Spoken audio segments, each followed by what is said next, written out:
capítulo 3.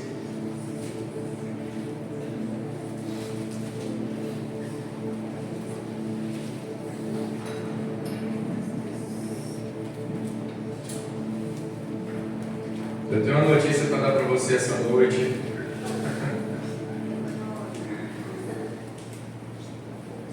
Eu creio que Deus, Ele é um Deus de surpresas, sabe? E o que Ele tem para nossas vidas é coisa grande. Nós estávamos aqui sendo ministrados pelo louvor, e o Senhor testificava no meu coração a palavra em que o tempo de restauração chegou. O tempo de sermos restaurados, eu estou profetizando, o tempo de nós sermos restaurados pelo Senhor, o tempo de nós viver esse plano de Deus para nossas vidas. Você crê que Deus está proporcionando para a igreja fome e unção, tempo de restauração em todas as áreas da nossa vida? É o tempo de restauração para esse lugar.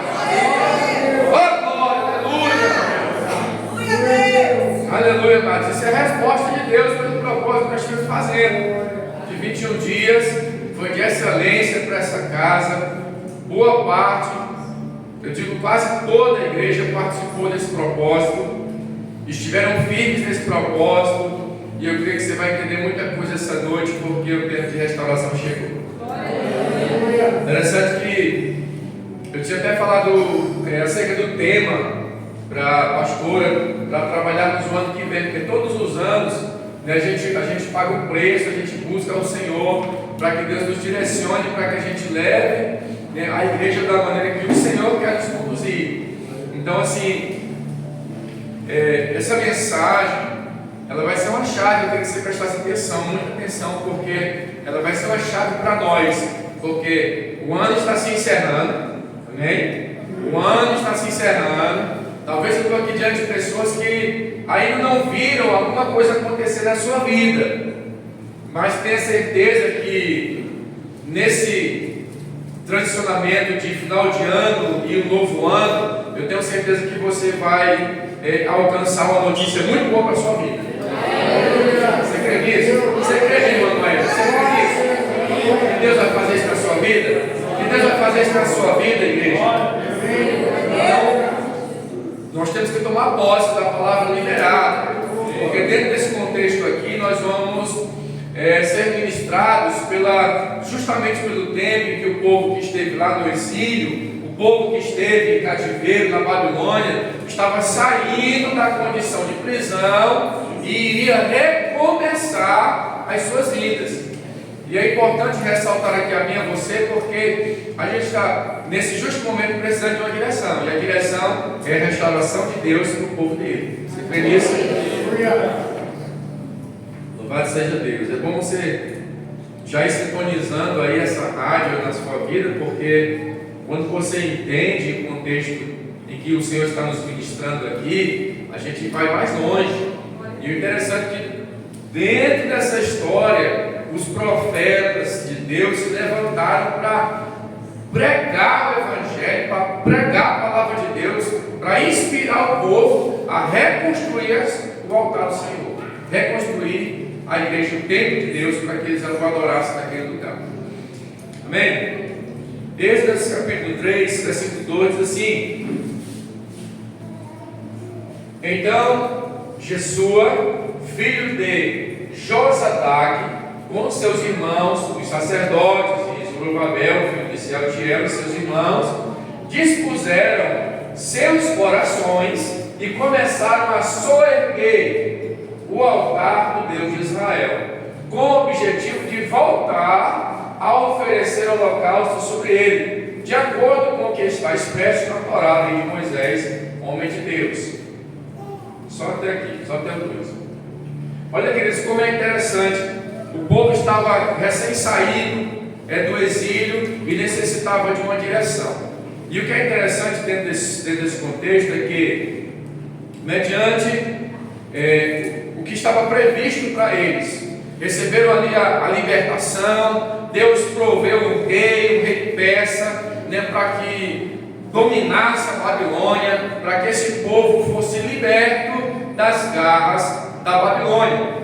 E o que é de interessante é que eles não saíram só libertos, mas eles saíram também com o quê? Com o direcionamento de Deus, para quê? Para que soerguesse, restaurasse, né, o templo de Deus em Jerusalém. Para quê? Para que eles adorassem, para que eles adorassem ao Senhor no templo.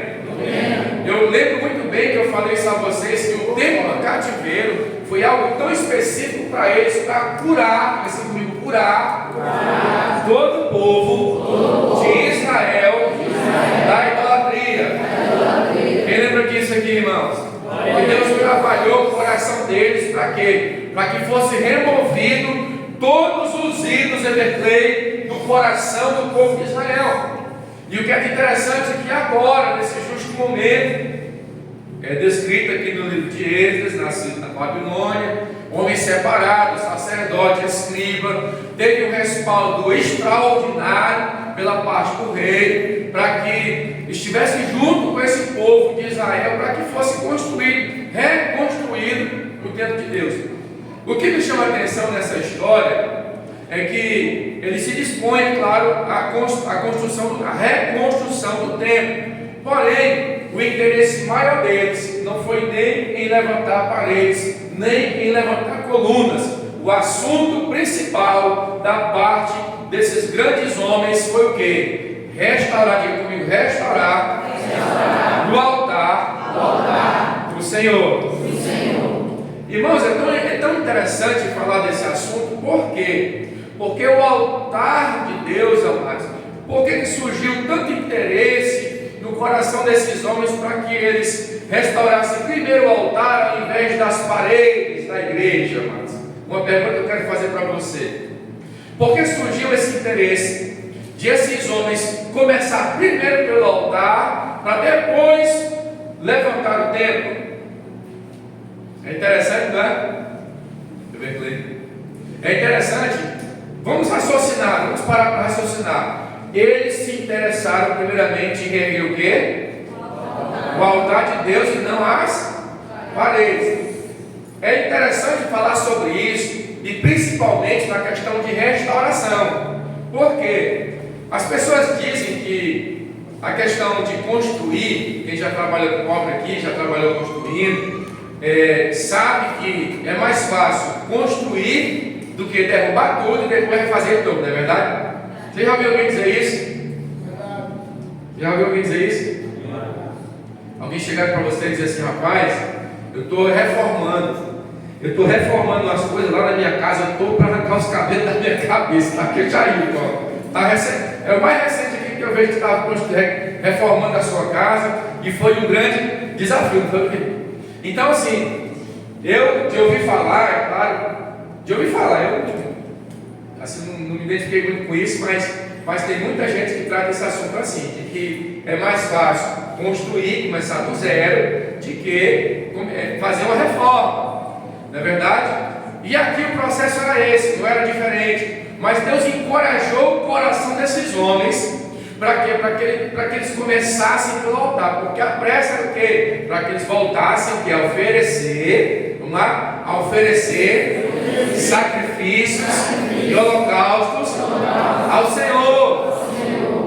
Então a primeira ideia foi através do altar. Então, assim, é interessante a gente falar sobre esse assunto. Por quê, amados? Porque Deus está estabelecendo esse tempo para nós. E o tempo de restauração nas nossas vidas chegou. Eu quero declarar isso na sua vida. Esse tempo de restauração, irmãos, isso acontece mediante a libertação. O povo de Israel foram curados totalmente da idolatria. O seu coração estava verdadeiramente sarado. E a pressa deles, um ponto interessante para nós, um ponto principal, para que eles fossem encorajados, para que soerguesse o altar, era para adorar o Deus de Israel. E é o que nós estamos fazendo aqui. É o que nós estamos fazendo aqui. Então, assim, é interessante você saber que um altar, qual é a representação do altar para nossas vidas? Para eles principalmente, e para nós. É que o altar, a simbologia, a figura do altar traz uma representação em Deus de, vamos lá, comunhão e aliança com Deus. Então, assim, é interessante falar sobre esse assunto, porque o que a gente está vivendo revela o que a gente está apresentando para Deus. E o altar é tão interessante falar sobre isso, que a gente vai entrar aqui em alguns questionamentos para ver se o nosso altar realmente está firme, está em processo de construção, ou se ele está quebrado. Porque se ele está quebrado, ele está precisando de quê? De restauração. Então, Deus não se manifesta de maneira alguma. Diga comigo, Deus não se manifesta de maneira alguma se o nosso altar estiver rachado, com fragmentos. É preciso a gente saber disso. O nosso altar precisa de restauração. Então é por isso que houve interesse deles em que levantasse rapidamente o altar de Deus ali para poder sacrificar e oferecer holocaustos em que Deus se agradasse deles. Está entendendo? Então nós estamos em um processo maravilhoso. Muitas pessoas aqui recebendo cura, recebendo libertação. Para quê? Para oferecer algo especial para Deus. Nós precisamos aprender isso, mas para que isso aconteça, eu preciso me dedicar a esse altar. Aleluia. Amém? Que está entendendo, irmão? Eu preciso me dedicar ao meu altar com Deus. Para quê? Para que o Senhor venha receber o que eu vou estar oferecendo a partir de hoje na casa do Senhor. É por isso, amados, que Deus ele tem prazer, mano, quando o nosso altar com Deus está restaurado, né? Só que existem processos. Nós vemos isso muito na história de Abraão, de Isaac, de Jacó, homens que se dedicaram a altares, levantaram altares para oferecer sacrifício a Deus. Também eu me lembro muito bem do livro de 1 Reis, capítulo 18, coloca aí versículo 30. 1 Reis, capítulo 18, versos 30.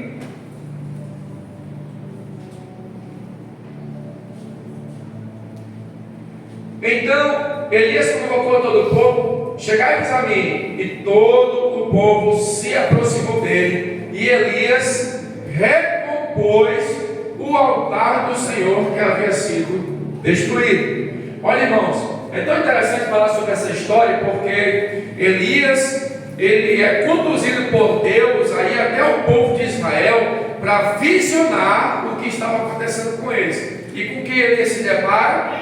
Diga assim: com o altar de Israel quebrado.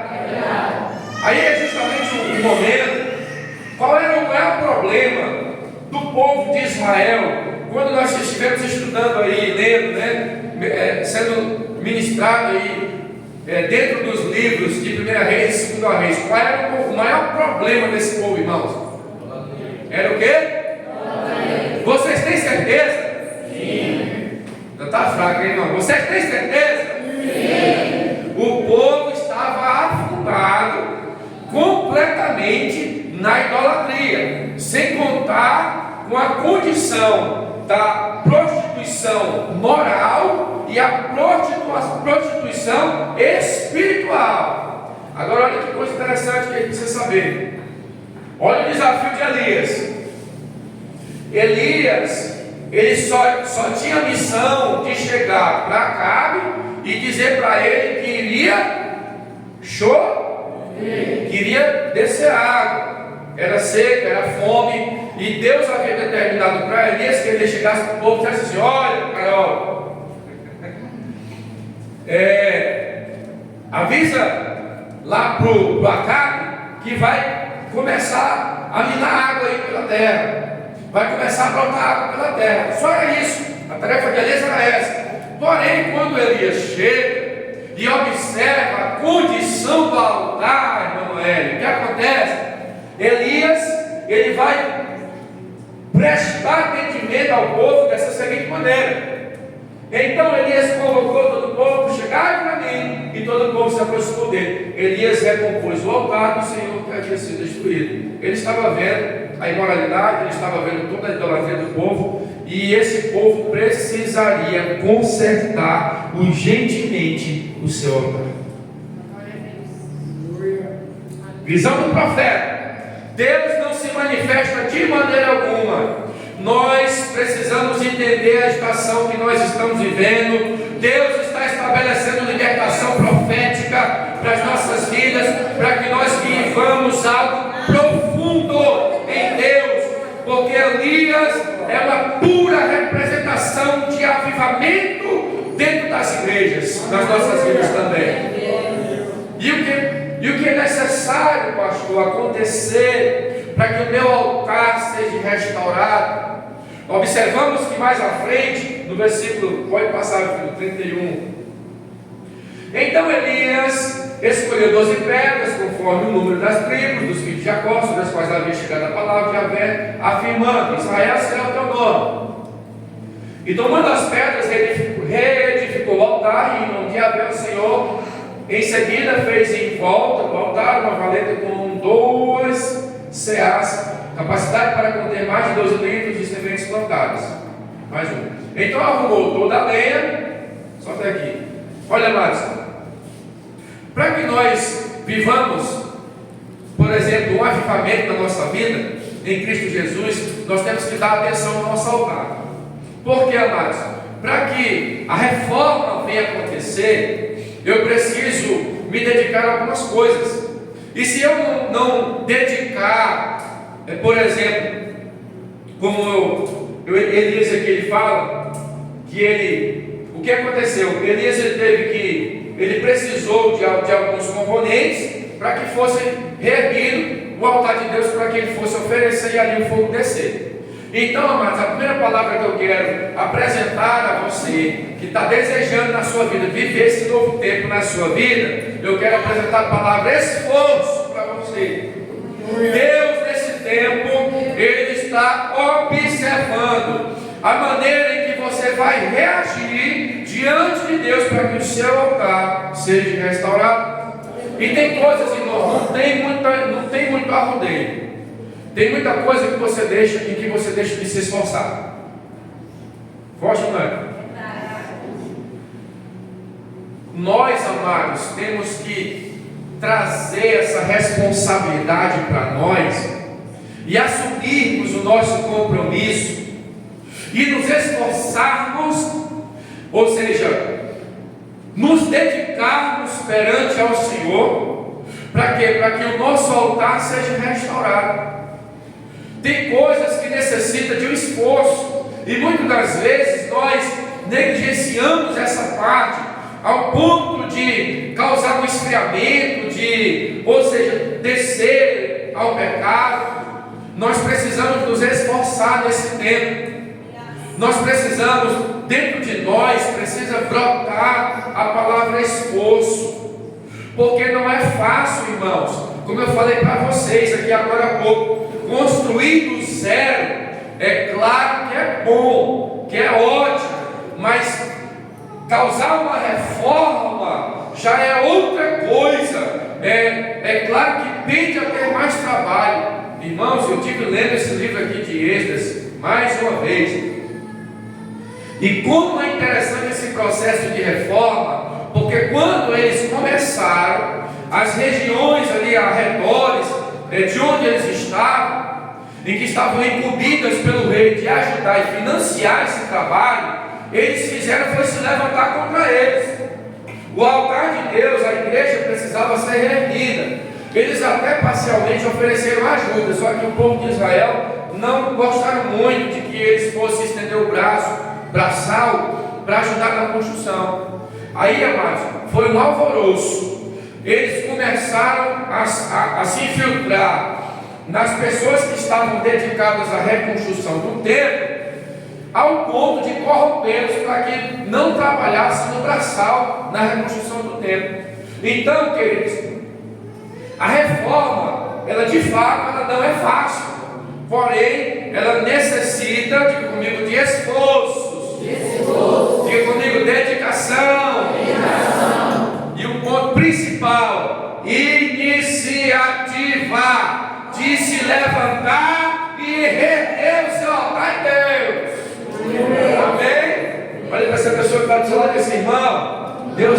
requer uma iniciativa nossa. Para que o nosso altar, seja reerguido e o fogo de Deus descer sobre esse altar. É forte, queridos. É muito profundo isso. Então nós precisamos. Olha que lindo, irmãos, é tão linda essa história, cara. O povo brincou lá no livro de 1 Reis, no livro de 2 Reis. Eles foram tão imorais, eles foram tão idólatras, eles se afundaram nessa condição, foram para o cativeiro. Depois Deus providenciou a libertação deles. Agora, irmãos, eu sei que não são todos, eu não vou aqui colocar 100%, mas boa parte da igreja teve um avanço na área da libertação e a cura. Aleluia. Deus esteve tirando, sim ou não, pessoas do cativeiro aqui na igreja.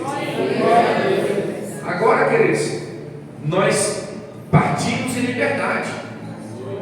E se nós partimos em liberdade, o próximo passo, porque mediante a conduta do povo de Israel, Judá e Jerusalém,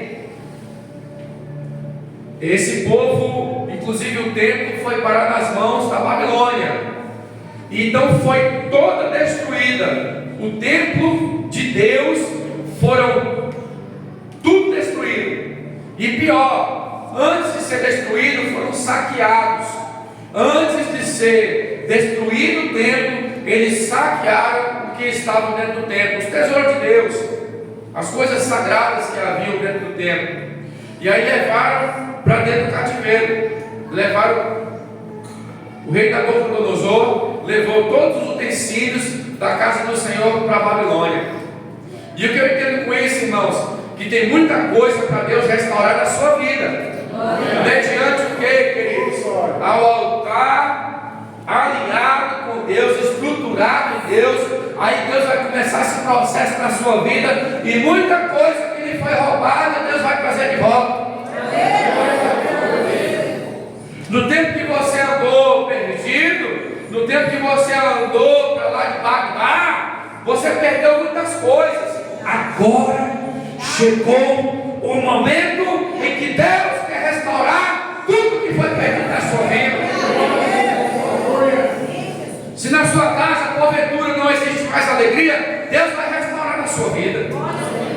Se você chegou até a perder carro, você perdeu casa, você perdeu o emprego que você tinha, Deus vai restaurar na sua vida. Mas primeiro, o que é que Deus quer fazer na sua vida? Diga para mim, Deus quer restaurar primeiro o meu altar da minha vida. Amém? Você quer ver o fogo de Deus na sua vida? Você quer ver tudo isso acontecendo na sua vida? Deixa Ele começar a mexer na tua vida.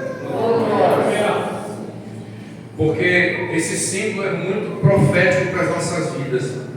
Porque se trata do relacionamento que nós temos com Deus. Aquilo que você tem vivido nesses últimos dias é o que tem revelado como é que está o seu altar.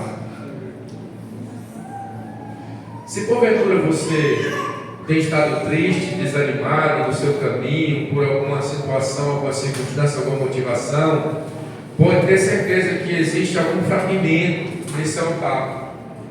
E o processo em que nós estamos ingressando agora é de restauração. E eu creio que você vai viver um novo tempo na sua vida. Estava falando para o pastor, irmãos, eu nesse aspecto eu sou ansioso e eu vou revelar logo que o tema que nós vamos trabalhar ano que vem. Estava esses dias aí sendo ministrado pelo Senhor, e o Senhor me encorajou para estar trocando de carro. E aí, graças a Deus, deu certo, consegui vender meu carro, consegui comprar outro carro para a glória de Deus. O Senhor começou a fazer isso na minha vida porque, aliás, eu já havia determinado, só que eu precisava de mexer. Eu disse, como é que Deus vai vender meu carro se eu não vou ter uma placa no carro? E aí ficou aquele negócio, né? Botei a placa e ficou. E aí ficou que Deus levantou o comprador e também já criou a situação para mim comprar outro carro também, graças a Deus, deu tudo certo. Eu disse, Deus, olha, Da mesma maneira que esse polo serviu, esse outro carrinho serviu aqui para a gente fazer a obra, esse também não vai ser diferente, não vai ser melhor. Né? O Senhor fazer isso, se o Senhor fizer isso por nós, e assim Ele o fez. Então, irmãos, eu tenho sido agraciado por Deus. Aí, a minha pastora aqui, em casa, ela estava com aquele desejo de fazer uma reforma, pintar as paredes, trocar algumas coisas lá de casa. E aí ela disse, amor, eu orando a Deus para que a gente reformasse a casa, e tu trocou, foi de carro. Aí eu olhei para ela assim, com olhar de profeta, e disse assim, minha filha, não se preocupe não, porque ano que vem vai ser o ano da reforma. Nós vamos pintar, nós vamos reformar, trocar piso, Deus vai prover, abrir as portas, e a gente vai fazer tudo isso acontecer. Aí ficou na minha mente, quando eu falei aquilo para ela, disse, rapaz, foi Deus que me colocou essa palavra, o ano da reforma nas nossas vidas. Aí, amado, eu queria transmitir isso para a igreja. Isso para nós está sendo um símbolo profético. Quando nós começarmos a pintar a parede das nossas casas, isso vai vir trazendo algo novo para as nossas vidas também. Então você colocasse a parede da sua casa, mas assim, essa atitude é física, mas que ela possa refletir na sua vida espiritual. Na sua vida espiritual, porque isso tem que acontecer. Pessoas aqui, irmãos, eu falo para os irmãos, tem muitos que se alegram, né, com a minha vitória. E eu digo assim, irmãos, o que Deus fez na minha vida, se Deus abrir essa porta para esse carro, vai abrir porta para outras pessoas também aqui dentro da igreja. Você vai sentir desejo de ser encorajado para trocar de carro também. Deus vai fazer isso por mim e por você.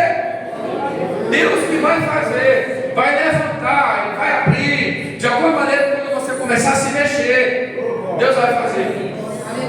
Deus vai fazer. Mas qual é o segredo para que tudo isso aconteça? O meu altar precisa ser reerguido. O povo lá que estava sendo tratado com Elias, o que eles precisavam fazer? Consertar o seu altar. E eles precisavam identificar os seus deuses. Eles precisavam identificar os seus deuses. Eles precisavam deitar os seus deuses no altar e ali seguir ao único Deus e suficiente, Salvador e Noviana da sua vida.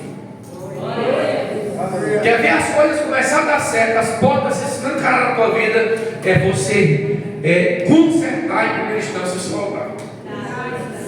Você consertou o seu altar, você vai não consertar só o altar, mas vai restaurar, diga comigo, a minha intimidade, a minha adoração, o meu amor por Deus. Você está vendo, irmãos? Era a cultura deles no passado de adorar dessa maneira. E conforme está escrito em Êxodo, capítulo 3, versos 2, eles queriam o mais rápido possível ali oferecer sacrifícios e holocaustos para adorarem a Deus. O interessante é que, mediante a esse ato, quando se era praticado no Antigo Testamento, rapaz, a festa era tão grande, mas era tão grande que não dava para entender ninguém dentro da igreja. Os velhinhos gritando, os velhinhos gritando de tudo que era jeito, ninguém se entendia de tanta glória que tinha naquela casa. Parecia um lado, parecia índio gritando, ninguém se entendia não, sabia? Eles ofereciam o melhor, o que tinha para oferecer do altar era o melhor. E quando lhe era consumido ali o que estava sendo oferecido, causava uma alegria tão grande, mas tão grande. Aleluia! Aparecia uma alegria tão grande que ninguém se entendia. Começava a fazer uma barulhada, irmãos. Eu encontrei, eu procurei, eu tinha lembrado, eu tinha guardado isso aqui, eu perdi, porque chegou pessoas para mim dizendo assim, rapaz, eu não gosto de ir para a igreja porque a igreja é muito barulhenta, eu não gosto de ir para a igreja porque faz muito barulho. Mas, irmãos, desde a antiguidade era assim, juntava os tambores, o pessoal começava a gritar e ninguém se entendia de tanta glória que tinha na casa de Deus. Vamos ver mais à frente, Êxodo capítulo 3, versos 3, diz assim, ó: apesar do receio que tinham dos povos ao redor, firmaram o altar sobre a sua base, e nele ofereceram holocaustos, os sacrifícios totalmente queimados a Yahvé, o Senhor, pela manhã e também ao pôr do sol. Versículo 4.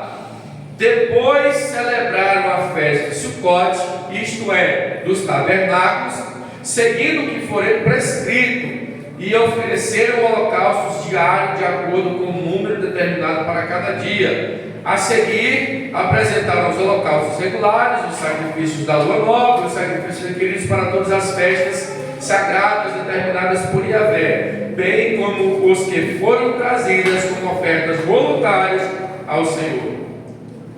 Aleluias. E aqui, queridos, como eu havia falado para vocês, depois que lhe era oferecido o sacrifício, é claro, após a restauração ali do altar, lhe era imputado uma grande festa, e era festa mesmo, irmão. Eles se alegravam com o Senhor. Então, quando o primeiro passo, o primeiro resultado de que o altar está restaurado, é que você consegue, oh aleluia, oh glória, gostoso que você deu agora. Quando ele entendeu a mensagem, ele entendeu o que eu falei aqui. Quando o seu altar está sendo restaurado, você sente alegria, você sente a glória de Deus em qualquer lugar.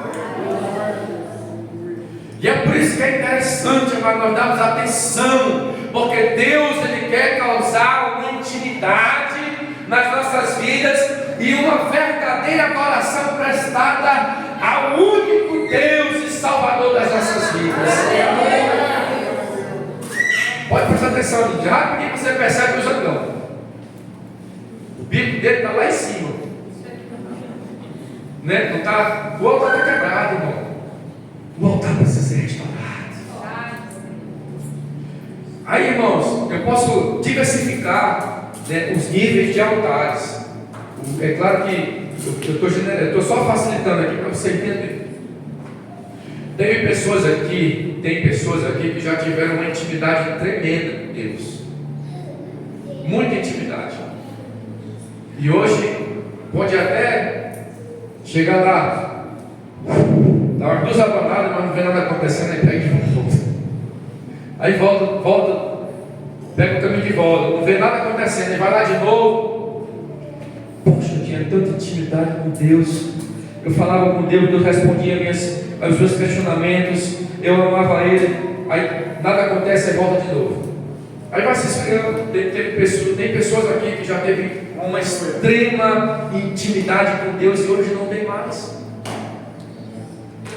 Tinha pessoas que ao amanhecer no seu dia, claro, na sua casa já colocava um hino, já começava cantando ali, entoando louvores na sua casa, com mil e uma maravilha, arrumando a casa, fazendo a faxina sem reclamar, sem murmurar, fazendo as coisas alegre. Hoje já não tem mais essa adoração na sua boca.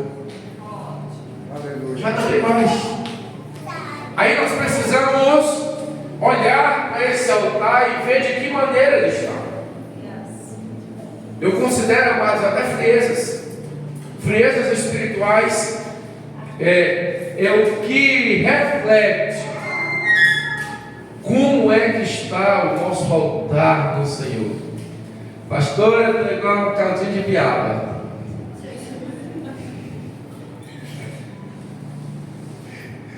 Se o diabo assoprar, eu caio. Se o inimigo assoprar, eu caio. Assim não, nessa venda. Eu estou até com medo da sua casa, porque o fogo está lá no seu quarto ali. Meu Deus, pode ser queimado. Né? Porque quando a gente tem um tempo reservado, Deus confia na gente, no quarto assim, no secreto.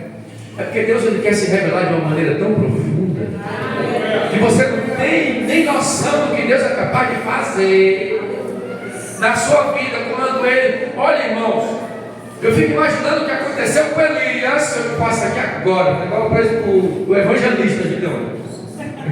É novo, né? Confunde agora. Mas, irmãos, vem quem tinha aqui agora, né, para falar para você o que Elias passou quando isso tudo aconteceu. Antes disso, não me recordo esse capítulo. Mas depois de um grande acontecimento, Deus manda ele para ir à beira do rio de Querite. E na beira do rio de Querite, ele passa 3 anos e alguma coisa. E nesse período ele era alimentado pelos corvos. Ele estava ali no isolamento, mas estava em completa proteção de Deus. E ali era alimentado o povo lá numa sequidão tremenda. Jesus dos crentes, me ajuda. Filhão da fé. O homem estava num lugar de bonância, porque ele estava num lugar precioso e reservado de Deus. Então, amado, nós temos que dar atenção a esse rio que corre nas nossas vidas, para sermos nesse tempo mais alimentados por Deus, para que a nossa vida venha a ser transformada. Elias passou um tempo reservado. Ele ficou lá no secreto de Deus. 3 anos, irmãos, só ele e Deus. E o rio passando, o rio correndo, sendo alimentado ali pelos corvos. O povo aos arredores, tudo na seca, não tinha água, a terra era rachada de água. E o que eu vejo é uma provisão de Deus acontecendo na vida desse homem. Mas por quê? Porque ele tinha importância, ele dava importância ao seu altar. E a primeira coisa que ele faz é convocar o povo. Se volta aqui para mim, volta a atenção aqui para mim. E ali começou o processo com muito esforço, com muita dedicação, com uma maneira de organização. Você vê que pautadamente ele vai colocando ali os utensílios no altar. E muitas das vezes o nosso altar, até nisso é importante você saber que não é de qualquer jeito que a gente vai buscar a Deus, que a gente vai se dedicar ao Senhor, a gente precisa se reservar direitinho ao Senhor. Não é de qualquer jeito que a gente vai subir para o altar. Isso aqui é muito interessante nós sabermos disso. Não é de qualquer jeito. Nosso altar precisa ser restaurado. E eu creio que nesse tempo de transição, de final de ano, nós vamos viver algo extraordinário aqui na Formosa. Porque o Senhor, Ele me fez entender, me trouxe clareza agora no louvor, porque eu estava apreensivo, eu estava preocupado. Senhor, eu quero trazer no que nós estamos sendo direcionados, para nós não sairmos do foco. Então, assim, Deus vai fazer coisas novas no nosso caminho, mas existe um segredo para isso. Eu vejo uma palavra como essa como uma chave. Se tem alguém, se há necessidade de fazer um concerto com o Senhor, faça. Então você passa a se dedicar mais a Ele. Edifique o seu altar com o Senhor, porque você vai viver algo extraordinário da parte de Deus nesse tempo. Nós estamos já na reta final do ano. Eu ia deixar, mas preste muita atenção que nós vamos viver esse tempo de restauração. Na próxima quinta, agora são 8. Daqui para o final do ano são 8 quintas-feiras. Você até combinado com a pastora sobre a questão das 7, né? Quem sempre trabalha aqui 7, né? Que é profético. Só que esse ano não vai diferente. A partir dessa quinta-feira agora, nós vamos começar a primeira quinta com o propósito de restauração das nossas vidas. A André falou assim: amor, é 8 porque é para combinar com o 8 da igreja? Ele nossa, é percebido. Irmão, não temos mais o que perder tempo. Não temos mais o que perder tempo. Não vou ficar esperando uma semana para passar mais um para a gente mergulhar nesse tema de restauração nas nossas vidas. E aí nós vamos viver esse tempo. Nós vamos mergulhar de cabeça. Nós vamos nos esforçar. Nós vamos nos dedicar a ter verdadeiramente uma aliança com o Senhor para esse tempo, para as nossas vidas. Bem, queridos, eu não vou me delongar, é só isso que eu tinha para entregar, né? Eu creio que clareou algo na sua vida essa noite, clareou ou não? Então, assim, quer ver o fogo descer, quer ver o fogo de Deus aumentar, a chama de Deus aumentar na sua vida, é você se voltar para Deus E é você começar a reconstruir. Porque o final do ano está chegando e você tem algo para oferecer a Ele nesse tempo. Então precisa primeiro ser restaurado, que é o que nós vamos fazer aqui, que é para na quinta-feira a gente já entrar assim já com cor de gás. Amém? Vamos ficar de pé?